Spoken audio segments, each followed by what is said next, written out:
그래서 결국에는 본인에 대한 문제 파악이 중요한데, 여러분들이 공부를 계속 하고 계시잖아요. 강사를 끼고 공부하셔도 마찬가지예요. 한번 생각해 보세요. 수능 1타 강사들 데려다가 공부시킨다고 다 서울대 가고 다 경희대 가고 다 카이스트 가는 거 아니잖아요. 왜일까요? 개인의 역량이 그만큼 중요한 거예요. 합이 맞아야 된다고요. 한쪽만 잘해서가 되는 게 아니고, 강사가 아무리 능력이 있어도 학생도, 수강생도, 학생도 능력이 있어야 되는 거예요. 여러분의 역량만큼 받아먹는 거예요. 근데 그 역량이 어디서 나오냐면 답을 찾는 게 아니고요. 문제를 파악하는 능력이에요. 문제를 파악하는 능력. 문제를 파악하면 답은 굉장히 쉽게 나옵니다. 예를 들어서 땀이 자꾸 난다고 해봅시다. 땀이 자꾸 나. 근데 난 땀이 나는 게 싫어. 끈적거리고 축축하고 땀이 나는 게 싫어. 그럼 어떻게 해야 되죠? 계속 닦아요? 또 나는데 그러면? 어떻게 해야 돼요? 땀이 나는지 모르면 이걸 해결할 방법이 없어요. 이걸 해결할 방법이 없다고. 땀이 왜 나요? 더우니까. 신체라는 게 더울 때 체온을 조절하기 위해서 내는 게 땀이잖아요. 뭐 여러 노폐물도 뿜어내지만 기본적으로 더우니까 이거 에어컨이라는 답이 왜 나와요? 더울 때 땀이 난다는 방식이 공식을 아니까 그런 거잖아요. 근데 원인을 모르면 어떻게 땀을 막냐고요. 마찬가지입니다. 마찬가지예요. 뭐 아니면 예를 들어서 또 뭐가 있을까? 몸에서 냄새가 나요. 냄새가 나. 물로만 씻었어. 평생은 물로만 씻어왔어. 냄새가 계속 나. 향수를 계속 뿌린다고 이게 해결됩니까? 안 되잖아요. 왜 냄새가 나는지 알아야 그걸 해결하겠죠. 왜인지 모르는데 어떻게 답을 찾냐는 거예요. 그래서 자꾸만 말하는 거예요. 교육에서 중요한 건 메타라고. 결국 메타인지라고. 내가 왜 이 모양인가? 나는 왜 이 모양을 그림을 그리는가?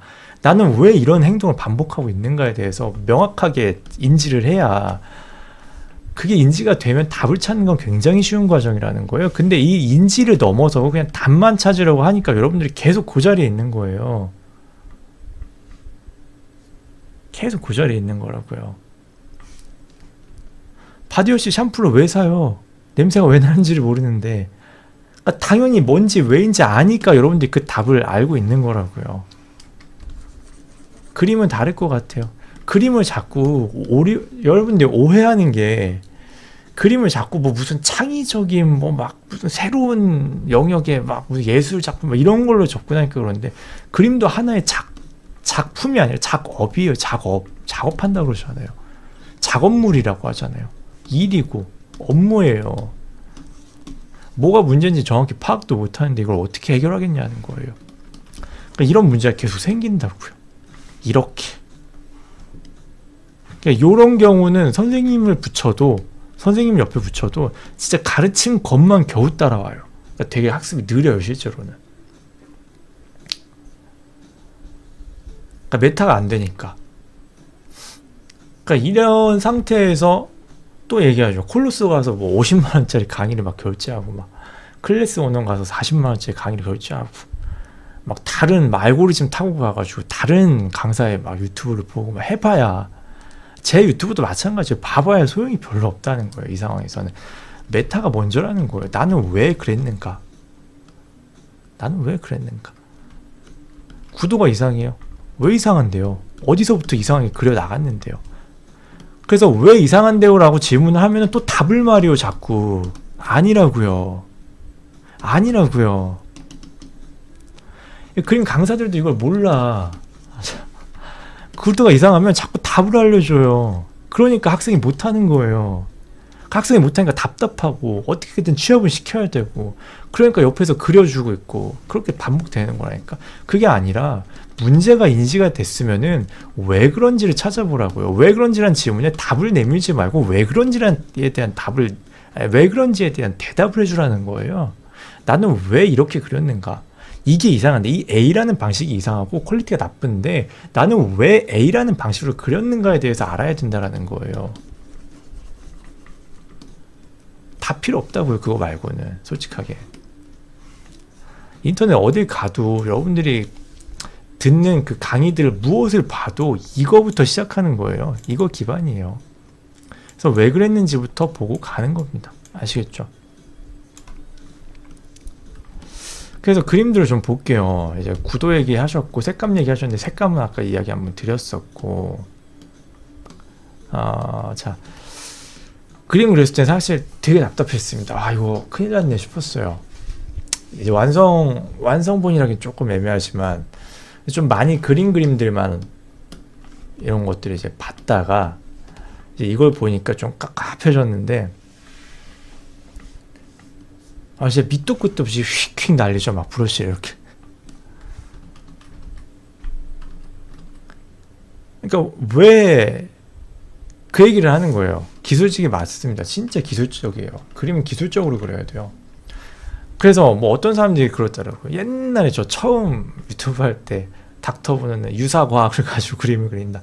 그게 맞는 거예요. 그렇게 그려야 돼요. 그림을 과학적으로 그려야 돼요. 그게 아니면 여러분들 상업미술이라니까요. 무슨 추상화 그리고 있고 무슨 뭐 현대미술 하는 게 아니잖아. 현대미술도 심지어 과학으로 넘어갈 수 있는 건데, 여러분들 상업미술이기 때문에 이걸 과학으로 안 하면요 그냥 로또예요. 님이 그 감각이란 거 맞출지 못 맞출지 모르는 로또를 하는 거라고요.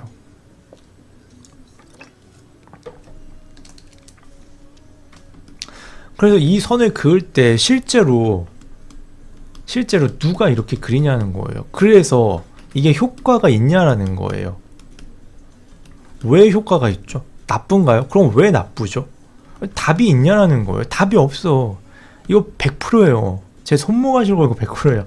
본인이 그냥 어디서 막 어렴풋이 본 거 가지고 막 느낌적인 느낌으로 뭔가 붓터치를 이렇게 하면 느낌이 나오는 것 같아 하면서 칠했을 거야. 100%예요 이거는. 그 느낌만 믿고 있고 선생님이 말하면 말한 대로만 하니까 이 답이 안 나오는 거예요. 지금 응용이 안 되는 거야. 점 하나를 찍고 선 하나를 그것도 근거가 있게 하라는 거예요. 근거가 있게.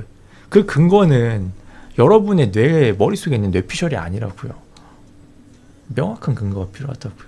그게 왜 좋은 건지, 나쁘면 왜 나쁜 건지 명확해야 된다는 거예요. 설명이 되냐는 거예요. 남한테도 설명했을 때 납득이 가냐는 거고.